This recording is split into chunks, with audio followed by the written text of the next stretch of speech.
அஸ்ஸலாமு அலைக்கும் வரஹ்மத்துல்லாஹி வபரகாத்துஹு. இப்போது பார்த்தீங்கன்னா சவுதியில் ஒரு கடுமையான ஒரு நிலைமை தான் போய் கொண்டிருக்கு. எப்போ ரமலானுடைய முதல் 10வது நாள் நோன்புலேயே பார்த்தா யூதர்கள் தாக்குதலை ஆரம்பிச்சாங்களோ ஈரானுக்கு மேலே, அன்னையிலிருந்து இப்போ ஒரு 5 மாதங்களாகவே நிறைய பிரச்சனைகள் தான் மாற்றி மாற்றி மத்திய கிழக்கு நாடுகளில் போகுது. அந்த மத்திய கிழக்கில் இருக்கிறது ஃபுல்லாகவே அரபு நாடுகள் தான். சவுதி, கத்தாரு, யுஏஇ, பஹ்ரைன்னு சொல்லிட்டு நிறைய முஸ்லீம் நாடுகள், அரபு நாடுகள் தான் இருந்துட்டு இருக்காங்க. யூதர்கள் போய் ஈரான் மேலே அடித்த போருக்கு பின்னாடி அங்கே ஒரு நிம்மதி இல்லாத ஒரு நிலைமை தான் ஏற்பட்டு இருக்கு. அவர்களுக்கு வரக்கூடிய வருமானம் அப்படிங்கிறதே எதை கொண்டு வருதுன்னு பார்த்தீங்கன்னா, அவங்களுடைய அந்த கச்சா எண்ணெயை தான் வச்சு அவங்க வருமானத்தை சம்பாதிச்சுட்டு இருக்காங்க. அங்கே பார்த்தீங்கன்னா தோண்ட வரக்கூடியது எண்ணெய் மட்டும்தான். ஆனால் அந்த எண்ணெய் வியாபாரத்தை கூட செய்ய முடியாத நிலைமை தான் இப்போ ஒரு 4-5 மாதங்களாக இருந்துட்டு இருக்கு. அதுலேயும் பார்த்தீங்கன்னா ஈரான் ஆர்மோஸ் அப்படின்னு சொல்லக்கூடிய அந்த கடல் பரப்பை பிடிச்சி வச்சிருக்காங்க. அந்த கடல் வழியாக தாண்டி வந்தாதான் அவங்களுடைய கப்பல்லாம் என்ன பண்ண முடியும், மற்ற நாடுகளை அடைய முடியும். அப்போ பிஸ்னஸ் பண்ண முடியும். ஆனால் அந்த வழியாக வர முடியாதனால அந்த வழியாக வரக்கூடிய சில நாடுகளுக்கு அவங்களால பிஸ்னஸ் பண்ண முடியாமல் இருந்துட்டு இருக்கு. அதில் இந்தியாவும் ஒன்று தான். அப்படி பார்க்கும்போது பார்த்தீங்கன்னா மத்திய கிழக்கு நாடுகள், அந்த அரபு நாடுகளுக்கு எண்ணெய் வியாபாரம் ரொம்ப தடைப்பட்டு இருக்கு. அதில் பார்க்கும்போது சவுதி இன்னும் முக்கியமாக பார்க்கப்படுது. ஏன்னா மற்ற அரபு நாடுகள் முஸ்லீம் நாடுகளை விடவும் சவுதி பார்த்தா முஸ்லீம் நாடுகளுடைய அடையாளத்திலேயே அவங்கள தான் சொல்லுவாங்க. இஸ்லாமிய நாடுகள்னாவே அதுக்கு ஹெட்டே சவுதி தான்.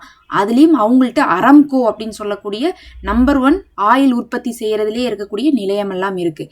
அந்த இடத்துல தான் பார்த்திங்கன்னா கடந்த வாரம் ஒரு தாக்குதல் நடந்துச்சு. இதை யார் செஞ்சாங்கன்னு பார்க்கும்போது பக்கத்தால் இருக்கக்கூடிய ஏமன் நாட்டை சேர்ந்த ஹவுதீஸ் குழு தாக்குதல் நடத்தினாங்க. அதுக்கு காரணம் என்னன்னு பார்க்கும்போது சவுதி தான் முதல் காரணம். சவுதி என்ன பண்ணாங்கன்னா, சவுதிக்கும் பக்கத்தால் ஏமன் இருக்கும், ரெண்டுமே பக்கத்து நாடு தான். அப்போ என்ன பண்ணுறாங்கன்னா, சவுதி தங்களுடைய பாதுகாப்புக்காக ஏமனுக்குள்ள சில படைகளை எல்லாம் வச்சிருக்காங்க, ஏமனுக்குள்ள சில கண்ட்ரோல்லாம் வச்சிருக்காங்க. ஏன்னா ஏமன் அங்க இருக்கவங்க சியாக்கள், இங்க சவுதியில இருக்கிறவங்க பார்த்தீங்கன்னா சன்னி முஸ்லீம். அவங்களுக்கு நடுவில் பல காலத்துக்கு முன்னாடி இருந்தே பிரச்சனை இருந்துட்டு இருந்துச்சு. ஒரு கட்டத்தில் சமாதானம் பேசிட்டு இனி இவங்களை நம்ப முடியாதுன்னு சொல்லிட்டு என்ன பண்ணிட்டாங்கன்னா, கொஞ்சம் கொஞ்சமாக ஏமனுக்குள்ள சவுதியுடைய படைகள், பேக்கப் ஃபோர்ஸ்னா இவங்களுக்கு பதிலாக அவங்க சண்டை போடுவாங்க காசை வாங்கிட்டு, அந்த மாதிரிலாம் ஏற்பாடு பண்ணி ஏமனுக்குள்ள வச்சிருந்த நேரத்தில் ஈரானில் ஆயத்துல்லா கொமேனி அவர்கள் இறந்த போது அதனுடைய ஜனாசாவுக்காக அழைக்க வந்த ஃப்ளைட்டை தரையிறக்க விடாமல் பண்ணிட்டாங்க சவுதி. ஏமனுக்குள்ளே தரையிறக்க விடாமல் சவுதி பண்ணனால ஏமனில் இருக்கக்கூடிய அங்கிருந்த ஹவுதீஸ் என்னென்னு சொல்கிறாங்கன்னா, எப்படி நீங்கள் எங்கள் நாட்டுக்குள்ளே இருந்துட்டு எங்கள் நாட்டுக்கு வந்த ஒரு ஃப்ளைட்டை கூட தரையிறக்க விடாமல் நீங்கள் கஷ்டப்படுத்துவீங்க அப்படின்னு சொல்லி அதிலிருந்து ஒரு 2 வாரமாக இப்போ சண்டை போயிட்டுருக்கு. கொஞ்சம் கொஞ்சமாக போனது அரம்கோவா அடித்தாங்க. அதுக்கப்புறம் இன்னைக்கு பார்த்தீங்கன்னா சவுதியுடைய பேக்கப் ஃபோர்ஸஸ் எல்லாமே இருக்கக்கூடிய மக்கா துறைமுகத்தவே இன்னைக்கு அடிச்சிருக்காங்க.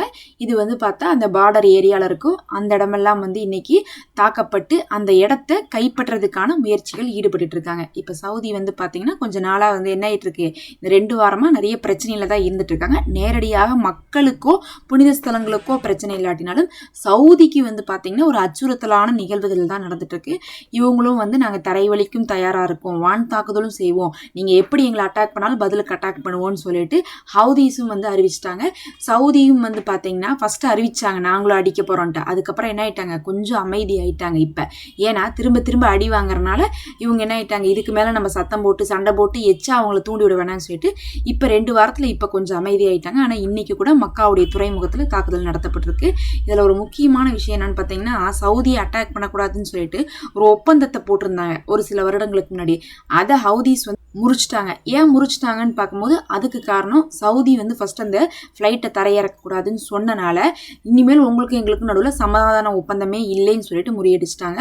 ஃபர்ஸ்ட் அந்த ஒப்பந்தம் போடுறதுக்கு காரணமே என்னவா இருந்துச்சுன்னா, எப்போ வேணால் ஏமனில் இருக்கக்கூடிய ஹவுதீஸ் சவுதியை அட்டாக் பண்ணிட முடியும். அப்போ சவுதி நாட்டுக்கும் அங்கே இருக்கக்கூடிய புனித ஸ்தலத்துக்கும் அங்கே இருக்கக்கூடிய இன்னும் வர்த்தக நிலையமான இந்த எண்ணெய் உற்பத்தியிலாம் முதன்மையாக இருக்கக்கூடிய அரம்கோக்குமே பாதிப்பாக இருந்துச்சுன்னு சொல்லி தான் அந்த ஒப்பந்தத்தை போட்டாங்க. அந்த ஒப்பந்தம் இருந்த வரை ஒரு நம்பிக்கை இருந்துச்சு. இப்போ ஒப்பந்தம் முறிஞ்சதுக்கு பிறகு இது சவுதியுடைய ஒட்டுமொத்த பாதுகாப்புக்கே அச்சுறுத்தலாக இருந்து கொண்டிருக்கு. ஆனா அந்த பிரச்சனை ஓயவே இல்லை. இப்ப சவுதி லைட்டா கொஞ்சம் அமைதி ஆனாலும் கூட ஹவுதீஸ் திருப்பி அடிச்சுட்டு தான் இருக்கிறாங்க. இந்த பிரச்சனை அடுத்த லெவலுக்கு போறது அப்படிங்கிறது சவுதி நாட்டுக்கே பார்த்தா ஒரு ஆபத்தான நிலையா இருந்துட்டு இருக்கும். பார்க்கலாம். இன்னைக்கு வந்து சமாதான பேச்சை வந்து பார்த்தீங்கன்னா ஓமான வச்சு ஏமன்கிட்ட பேசிட்டு இருக்காங்க. ஏமன் நாடு ஓமன் நாடு பக்கத்தால தான் இருக்கும், சவுதி பக்கத்தால தான் இருக்கு. ஓமன் நாட்டுகிட்ட சவுதி சொல்லி ஏமன்ல இருக்கக்கூடிய ஹவுதிஸ்கிட்ட பேசிட்டு இருக்காங்க. அந்த சமாதானம் நல்லபடியா போய் ஒரு சமரசமா நடந்தா மட்டும்தான் அங்க இருக்கிற நம்முடைய முஸ்லீம் மக்களுக்குமே அது வந்து பார்த்தீங்கன்னா பாதுகாப்பா இருக்கும். இன்னைக்கு லைட்டா 1-2 அடி அடிக்கிறவங்க அடுத்து தாக்குதல் கடுமையாகும் போது பொதுமக்களும் சேர்ந்து தான் பாதிக்கப்படுவாங்க.